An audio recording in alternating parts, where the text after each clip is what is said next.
Cheikh Abdoul Ahad rek laa fa sa gis mu tollante ko ci moom di sëñ bi wax ne war naa ci yàlla ne sama dund ak sama génn àddina sama yëngu ak sama dal du ma ci wuute ak yéen it dañ koy ànd ci lépp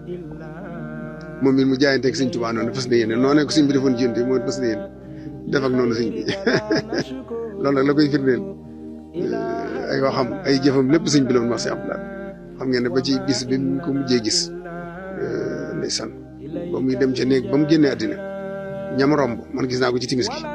waaye ñama fa bàyyi nee nañ ma bi mu doon rombee di dem di fatu ji xasida lay jàng ba déggatuñ baatam ba mu àggee foofa it nga xam ne fa la génne àddina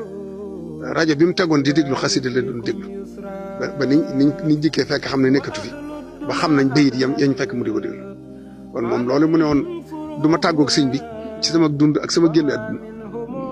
na ko sëñ bi defoon ci yéen ci moom it def na ko ci kooku nag bu amee sët boo xam ne dañu taxawaay yi du jaaxal kenn kon nag waajal leen ko ci ay Muxaddamatul Xidma lim bu waay man rek na ko àndaale ku mënta ñëw it na wax lam am ci Muxaddamatul Xidma àndaale ko te xam ne bisu Muxaddamatul Xidma la jërë ngeen jëf